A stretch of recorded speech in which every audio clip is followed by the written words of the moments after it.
الحمد للہ رب العالمین والعاقبۃ للمتقین الصلاۃ والسلام علی افضل الانبیاء والمرسلین وعلی آلہ واصحابہ اجمعین، اما بعد فاعوذ باللہ من الشیطان الرجیم، بسم اللہ الرحمن الرحیم۔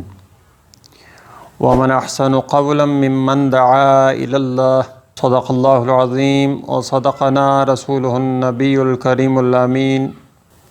ونحن علی ذلک لمن الشاہدین والشاکرین۔ صدیم اسلامک وظائف میں خوش آمدید۔ میرے پیارے ساتھیوں، آج آپ کی خدمت میں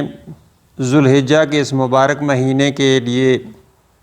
ایک وظیفہ، ایک تسبیح۔ میرے ساتھیوں، اس مہینے میں حج مبارک اور پھر اس یوم عرفہ سے لے کر 13ویں کے عصر تک تکبیرات تشریق جو کہ پڑھی جاتی ہیں اور ہر فرض نماز کے بعد واجب قرار دی گئی ہیں،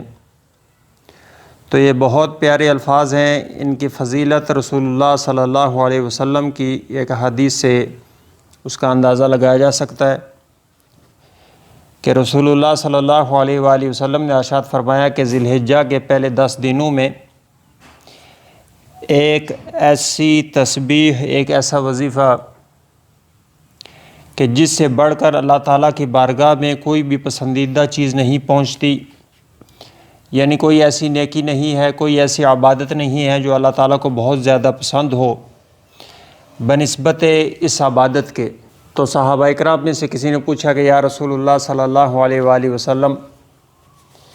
کیا جہاد بھی اس سے افضل نہیں ہے؟ تو رسول اللہ صلی اللہ علیہ وسلم نے ارشاد فرمایا کہ ہاں، جہاد بھی اس سے افضل نہیں، مگر یہ کہ کوئی اپنی جان بھی لٹا دے اور مال بھی لٹا دے، یعنی شہید ہو کے آ جائے، تو اس کا عمل اس شخص سے بڑھ کر ہوگا جو کہ یہ تسبیحات پڑھے گا۔ تو میرے ساتھیوں، تکبیرات و تشریق تو آپ ویسے بھی جانتے ہیں کہ اللہ اکبر لا الہ الا اللہ واللہ اکبر وللہ الحمد، یہ اتنے پیارے الفاظ ہیں کہ اس میں اللہ تعالیٰ کی تکبیر بھی ہوتی ہے، اللہ تعالیٰ کی حمد بھی ہوتی ہے، اور اس میں کلمہ طیبہ کا پہلا جز بھی موجود ہے جو کہ سراسر توحید الہی پر مشتمل ہے۔ تو میرے ساتھیو، ان الفاظ کی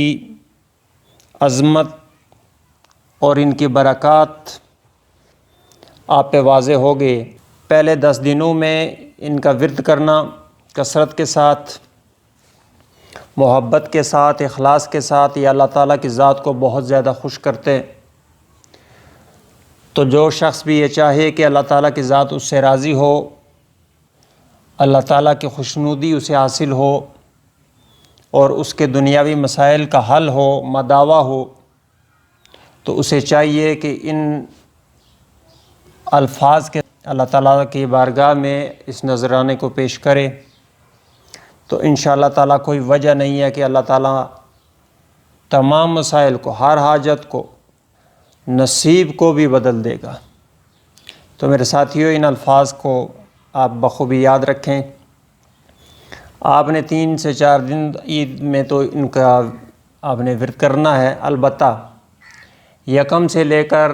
10 تاریخ تک رسول اللہ صلی اللہ علیہ وسلم نے اس کے کثرت کے ساتھ ذکر کو ہر ایک عبادت سے بڑھ کر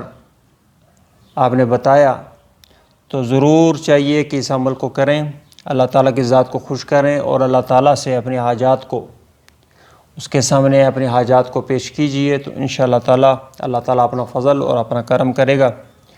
تو میرے ساتھیوں، آخر میں یہی گزارش ہے کہ چینل پر آنے والے نئے لوگ جو ہیں ان سے گزارش ہے کہ اس چینل کو ضرور سبسکرائب کر لیں